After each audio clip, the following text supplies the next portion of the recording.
Hi folks, I just came by to say that if you really think about it, there's no left or right in politics, because what the left tends to call right is actually left. Yes, it is, despite everything we've been taught at school. For instance, National Socialists. People are forgetting the whole socialist aspect.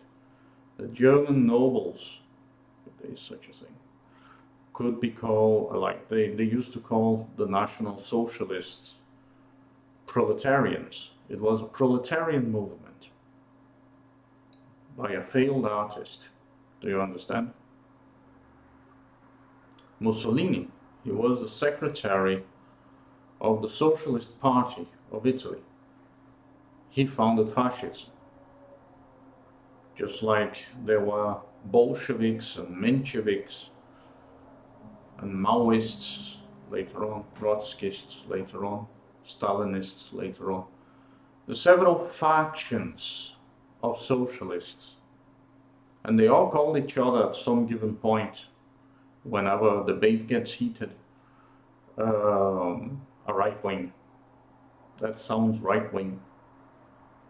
So it's just an emotional appeal. It's an ad hominem, it's a straw man. It's not real. There is, however, right and wrong. So bear with me, there's no right and left. There's right and wrong. Regardless of what you think represents the right, regardless of what you think represents the left, there is just right and wrong. And culture tends to determine what is right and what is wrong. So therefore, in order for that kind of stuff to stick, they need to put a tag on it. They need to tag it left or right. That doesn't explain really anything. What does it even mean? If you really think about it, if you really go after the definitions of after what those movements really are, you will just realize that there is right and there is wrong. So forget all this 20th century nonsense that was used just for the sake of propaganda in a time that people didn't have a choice about the media they watched. They had to take it. They couldn't even create their own media because a local government, a local state would decide for them. We are living in the beginning of the age of information. We should not be using those terms that are incorrect anyway to define anything. And if you stop using those terms, you might take that power, political power that those groups have over everything. So stop using left. I know it's almost like an addiction to use it. Why? Because it's quick and easy, but it doesn't really mean anything, and anyone can use it against anyone at any given time without really signifying anything. Like, it just points that this is something that a specific group of people do not approve of, not that they are really something that is, for instance, not a left movement, a left-wing movement, ergo a socialist movement. So let's use just right and wrong for a change. Okay, what is right? What is wrong? And then you have to pay attention to who is doing the right thing and who is doing the wrong things. Do you understand? Regardless of the political ideology. Systems are failing today. We don't have time to pretend that we can do better than what we have. We need to stick to what is right, what we consider to be right, and what we consider to be wrong, regardless of political ideology. I know it sounds like a cliche, but today more than ever, people do need to drop those cliffhangers that sure make things look easier, but not really. Check each case individually.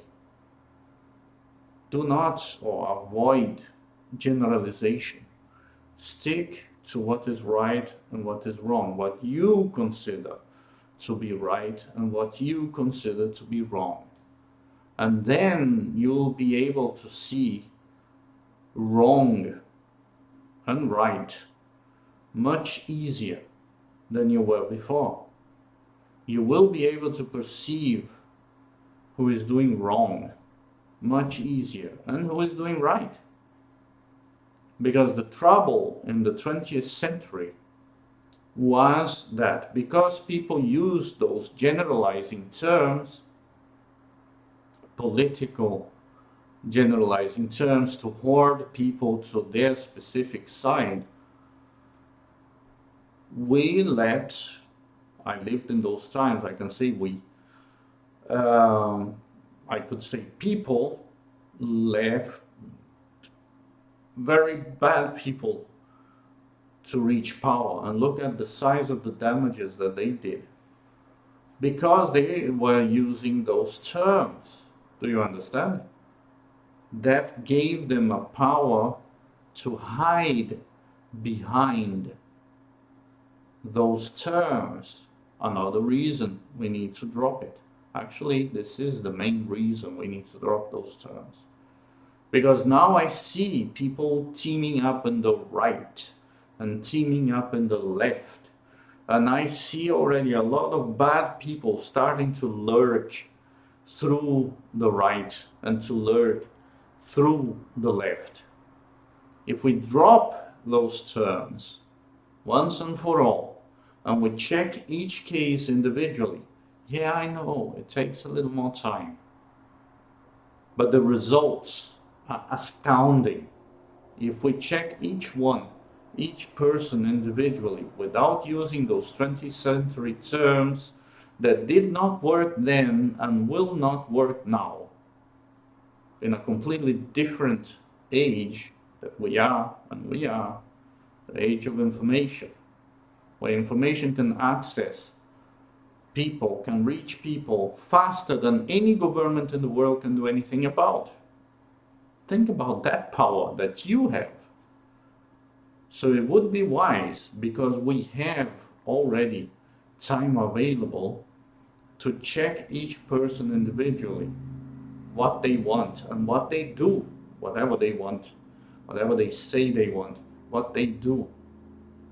And you'll see that regardless of right, regardless of left, that is a false dichotomy. I'm posting below what dichotomy means. The question becomes, who is right? And not right because he's right or left, but who is right regardless? And who is wrong regardless of being left and right? Do you understand what I'm trying to say here? I think we should give that a shot. Tell me what you think.